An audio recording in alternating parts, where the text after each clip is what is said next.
السلام علیکم ورحمۃ اللہ وبرکاتہ نحمدہ ونصلی علی رسولہ الکریم اما بعد فاعوذ باللہ من الشیطان الرجیم بسم اللہ الرحمن الرحیم۔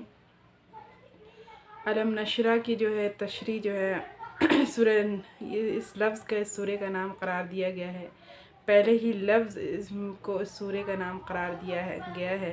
نشرہ کے معنی ہے کھول دینا، علم نشرہ کے معنی ہے کھول دینا۔ اس کا مضمون جو ہے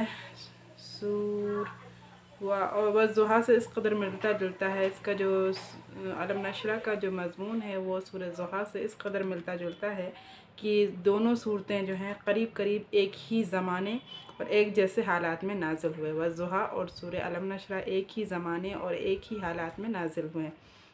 عبداللہ بن عباس رضی اللہ عنہ فرماتے ہیں کہ یہ مکہ معظمہ میں، یہ کب نازل ہوا؟ مکہ معظمہ میں، والضحیٰ کے بعد نازل ہوئی۔ والضحیٰ میں 3 انعامات کا ذکر تھا۔ سورہ ضحیٰ میں 3 انعامات کا ذکر تھا اور اس سورہ میں 3 احسانات جتلائے جا رہے ہیں۔ اس میں جو ہے 3 انعامات کا ذکر کیا گیا تھا سورہ ضحیٰ میں، اور اس میں جو ہے 3 احسانات جتلائے جا رہے ہیں۔ اور اس سورہ میں کتنی آیتیں ہیں؟ 8 آیتیں ہیں۔ سورہ کا مقصد بھی رسول اللہ صلی اللہ علیہ وسلم کو تسلی دینا ہے۔ اس سورہ میں جس طرح والضحیٰ میں جو ہے تسلی دینا تھا آپ سب کو کہ کس طرح سے کب نازل ہوا، اسی طریقے سے اس سورہ میں بھی علم نشرہ میں بھی آپ صلی اللہ علیہ وسلم کو تسلی دی جا رہی ہے۔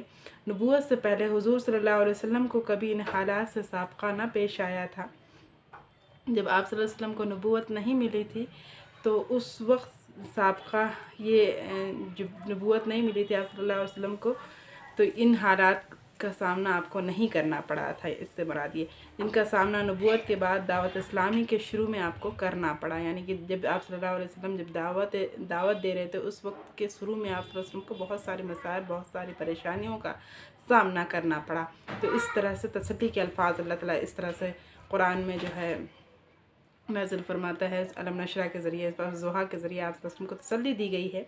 اسلام کی تبلیغ آپ نے کیا شروع کی، دیکھتے ہی وہی معاشرہ آپ کا دشمن ہو گیا۔ جب آپ صلی اللہ علیہ وسلم نے دین کی دعوت دی اور تبلیغ کا کام کیا تو دیکھتے ہی سارا جہان آپ کا دشمن ہو گیا، اور اس میں آپ سب پہلے بڑی عزت کی نگاہ سے دیکھے جاتے تھے، پہلے بہت عزت کی نگاہ سے دیکھے جاتے تھے آپ صلی اللہ علیہ وسلم، اور وہی رشتہ دار، دوست، وہی عزیز و اقارب جو ہے آپ کو کیا کرنے لگے؟ گالیاں دینے لگے، اور جو پہلے آپ کی تعریف کرتے تھے وہ آپ کو گالیاں دینے لگے۔ آپ جب تبلیغ کا کام کرے تو آپ کو بہت ساری پریشانیوں اور مصائب کا سامنا کرنا پڑا۔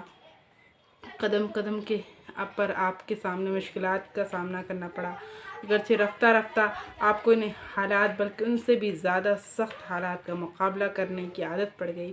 یعنی آپ صلی اللہ علیہ وسلم کو اتنی تکلیفیں دی گئیں کہ آپ صلی اللہ علیہ وسلم کو ان سب مصائب کا شکار اتنا زیادہ بنایا گیا کہ آپ سب کو ان سب کی عادت سی پڑ گئی۔